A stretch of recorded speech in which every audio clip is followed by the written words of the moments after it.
I'm a femme feature person with pale skin who has medium short brown hair and eyes, wearing a green Wicked sweatshirt, sitting in a power wheelchair. Hello, my name is Emily Farage. I'm an EYC committee member here at Eviance. Today, I'm going to share my paper, which is in the middle of getting published in journals at the University of Winnipeg. Please enjoy.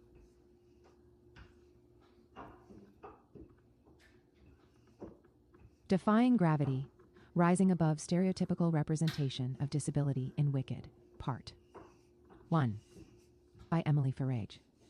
In recent years, disability representation in media has gained increasing attention, prompting a reevaluation of how marginalized identities are portrayed.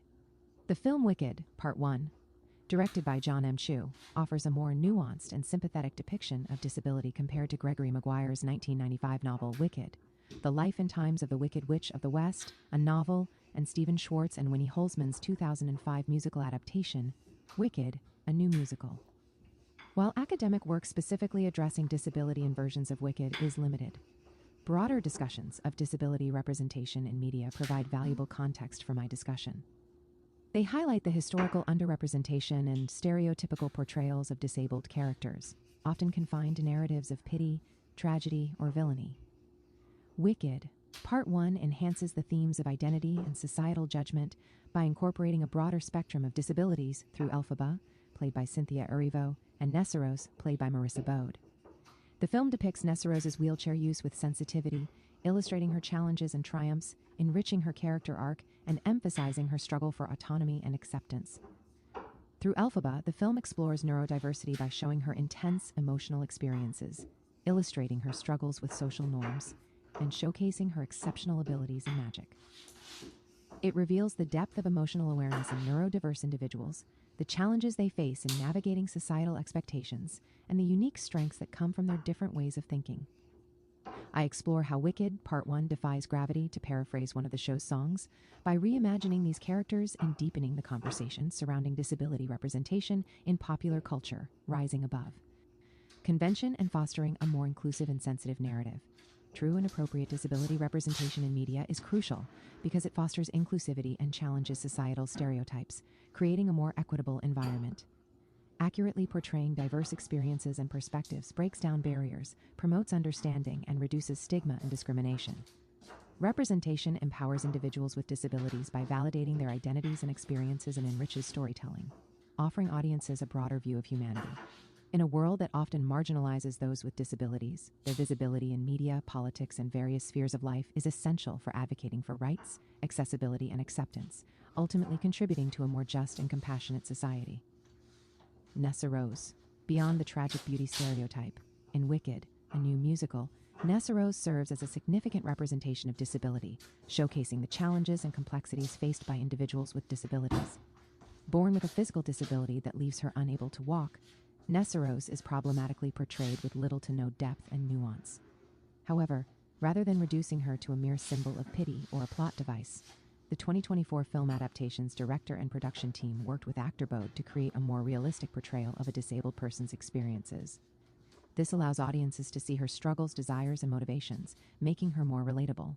Disability narratives often fall into stereotypical portrayals, such as the super crip who overcomes all obstacles, the tragic victim who elicits pity, or the villain whose disability is linked to their malevolence, Barnes Garland Thompson. These stereotypes limit the complexity of disabled characters and reinforce societal biases. Media portrayals often further perpetuate harmful stereotypes, such as the eternal child or the bird in Longmore. These stereotypes contribute to the marginalization and dehumanization of disabled individuals. Nessarose is often described as beautifully tragic. This is problematic when directed at a person in a wheelchair or any disabled person, as it implies a romanticized view of their disability that reduces their lived experience to a narrative of suffering or loss. It suggests that the individual's challenges and struggles are somehow aesthetically pleasing or noble, dismissing the real frustrations and injustices they face, perpetuating a stereotype that disability is inherently tragic or pitiable, rather than recognizing the person's full identity, capabilities, and agency. This framing can contribute to a societal narrative that glorifies suffering and overlooks the everyday realities of living with a disability, overshadowing accomplishments, joys, and complexities, reducing their experiences to a dichotomy of beauty and tragedy. Instead of fostering genuine understanding and empathy, this stereotype can alienate individuals by suggesting that their worth is tied to their perceived struggle rather than to their individuality and contributions to society. A more respectful approach would focus on celebrating the diversity of experiences and recognizing the multifaceted nature of life with a disability, without imposing a narrative that diminishes their reality. In Wicked, Part 1, though Nessarose resembles the beautifully tragic figure, her character development adds depth to her story. Unlike conventional portrayals of secondary characters, the film gives Nessarose a compelling arc, exploring her internal struggles and desires for autonomy. The film also created a new character named Miss Coddle, played by Keala Settle, which represents how society is coddling Nessarose, even though she doesn't want to be. Nessarose confronts her challenges, particularly the societal limitations that are put on her. She rejects the notion of being defined solely by her relationship with Elphaba to asserting her own identity and ambitions, allowing her to take control of her circumstances, ultimately influencing her choices and actions. For example, a pivotal moment occurs during the scene where Nessarose dances with Buck at the Ozdust Ballroom. The scene opens with Nessarose initially hesitant to participate, feeling self-conscious about dancing in her wheelchair. Buck sings to her, him trying to express his feelings of why he asked her to the ball by saying, "Nessa, I've got something to confess, a reason why I asked you here tonight, and I know it isn't fair." Nessarose stops him and says, "It's because I'm in this chair, and you felt sorry for me." This ends up with him inviting her to dance and not him telling her about his true intentions. However, the film made this screen more positive by having the dance scene be more consensual, unlike with the original musical. As they move together, the camera focuses on their connection, highlighting Nessarose's joy and confidence. The dialogue emphasizes Buck's acceptance of Nessarose for who she is, challenging societal expectations and showcasing her desire to break free from her constraints and embrace her own identity, even as it foreshadows the complexities of her eventual choices. By the end of the film, Nessarose emerges as a more complex character whose journey reflects the broader themes of power, acceptance, and the quest for belonging, revealing that her tragic beauty is intertwined with her strength and resilience. Nessarose's journey also highlights themes of empowerment and the quest for acceptance, as she grapples with her own identity and the societal perceptions of her disability. By presenting her as a fully realized character with her own conflicts and agency, Wicked, Part 1 challenges conventional narratives that often marginalize or overlook people with disabilities. Furthermore, Nessarose's interactions with other characters, including her relationships with Elphaba and BOQ, provide a platform to explore issues of power dynamics, autonomy, and the impact of societal expectations. Overall, the portrayal of Nessarose in Wicked Part 1 contributes to positive changes in disability representation by emphasizing the importance of inclusivity, complexity, and understanding, ultimately encouraging audiences to reconsider their perceptions of disability and the individuals who embody it. Elphaba, neurodivergence, and social justice. An inclusive neurodiversity paradigm posits that neurological differences, such as autism, ADHD, and dyslexia, are natural variations of the human brain rather than deficits. This perspective challenges the medical model of disability, which focuses on curing or fixing impairments, and instead emphasizes the strengths and unique perspectives that neurodivergent individuals bring to society. Neurodiversity advocates argue for the acceptance and inclusion of neurodivergent individuals, promoting accommodations and supports that enable them to thrive. In Wicked, Part 1, Elphaba, the Wicked Witch of the West, exhibits several neurodivergent tendencies that set her apart from those around her. Her intense sensitivity to the injustices of the world, particularly the discrimination faced by marginalized groups, showcases her heightened empathy, a trait often associated with neurodivergent individuals. Elphaba's struggles with social interactions, her deep focus on her passions, such as magic and the plight of the oppressed, and her tendency to think outside the box also reflect characteristics of neurodiversity. Additionally, her experiences of feeling alienated and misunderstood by her peers highlight the challenges many neurodivergent people face in a society that too often values conformity. Elphaba's journey is not just one of self-discovery, but also a celebration of embracing one's differences in a world that can be unforgiving. Elphaba's embodiment of neurodivergent tendencies both highlights her uniqueness and underscores the challenges she faces in a conformist society, which consciously and unapologetically discriminates against those it considers different. One of the most striking Examples of her neurodivergence is her intense focus and passion for social justice, particularly in advocating for the rights of the animals who are oppressed in Oz. This deep commitment to her beliefs illustrates a passionate intensity often seen in neurodivergent individuals, who can become deeply engrossed in their interests and causes. Elphaba's dedication to her mission, despite the societal backlash, emphasizes her strong sense of justice and morality. Elphaba also struggles with social interactions, which further exemplifies her neurodivergent characteristics. Her blunt honesty and outspokenness often lead to misunderstandings with her peers at Shiz University, where she feels alienated and isolated. These social challenges reflect the difficulties many neurodivergent individuals face when navigating social norms and expectations, as Elphaba's straightforward nature often puts her at odds with the more conventional behaviors of those around her. Her experiences of being misunderstood and marginalized resonate with the feelings of alienation that many neurodivergent people encounter. Moreover, Elphaba's emotional sensitivity is a defining trait that accentuates her neurodivergent tendencies. She reacts strongly to the injustices she witnesses, displaying a heightened emotional awareness that allows her to empathize deeply with others, particularly those who are oppressed. This ability to feel emotions intensely is often characteristic of neurodivergent individuals who may experience the world on a deeper level. Elphaba's passionate responses to the injustices in her environment reveal her profound sense of empathy and moral obligation to fight for what is right. A signal scene illustrating Elphaba's neurodivergence is when she confronts Madame Morrible, played by Michelle Yeoh, about the animals being silenced.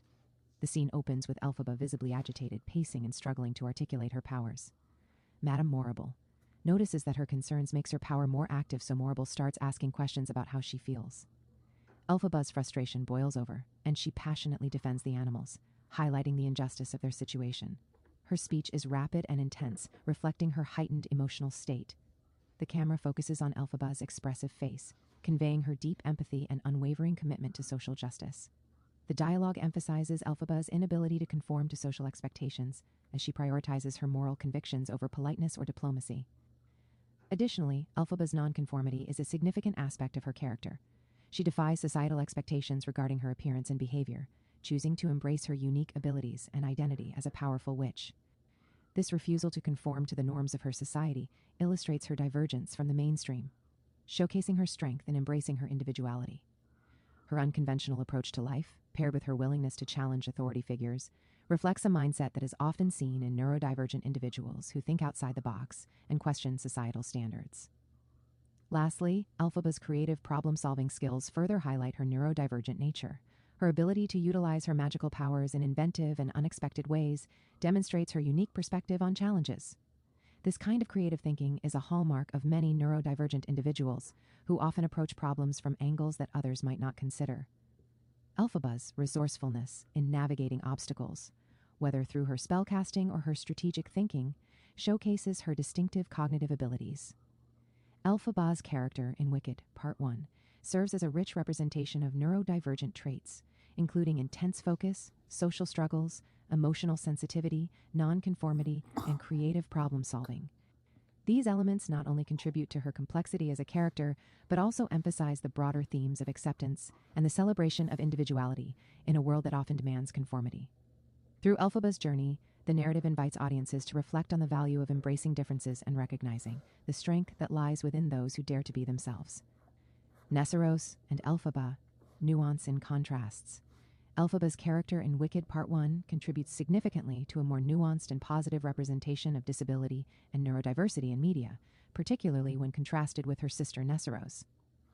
While Elphaba's journey highlights the strengths and complexities of neurodivergent individuals, Nessarose's portrayal initially leans into negative stereotypes often associated with disability. However, reinterpreting Nessarose's character can further enhance representation and challenge harmful narratives. Nessarose's experiences with ableism and societal prejudice can serve as a catalyst for Elphaba's activism and commitment to social justice. By witnessing firsthand the challenges her sister faces, Elphaba gains a deeper understanding of systemic oppression and the importance of fighting for equality. Nessarose's vulnerability and emotional sensitivity can also temper Elphaba's intensity and impulsivity, encouraging her to approach social issues with greater empathy and nuance. In this way, Nessarose's character can serve as a grounding force for Elphaba, reminding her of the human cost of injustice and the importance of building alliances with others. Moreover, by showcasing the bond between Elphaba and Nessarose, the film highlights themes of solidarity and support among those with different experiences of disability. Their relationship can serve as a powerful reminder that individuals with disabilities can uplift one another, fostering understanding and compassion rather than competition or resentment. This approach promotes a sense of community and empowerment, demonstrating that disabled characters can be both strong and vulnerable, ambitious and flawed. Overall, by reimagining Nessarose's character and emphasizing the strengths of both sisters, Wicked, Part 1 can contribute to a more diverse and accurate representation of disabled individuals in media. This development not only challenges negative stereotypes, but also showcases the multifaceted nature of disability, encouraging audiences to embrace the richness of all experiences. Through such representation, the story can inspire greater empathy and understanding, defying the gravity of stereotyping and marginalization that holds disabled folks down and back, fostering a cultural shift toward inclusivity and acceptance in the portrayal of disabled individuals in the media. But the film also encourages its viewers to enter into a more symbolic, imaginative realm. Its audiences need to defy gravity by rising above and against the current oppression tellingly paralleled in the film's end. An evil white male patriarch defeats a powerful woman of color, and what follows will almost certainly be a dire result.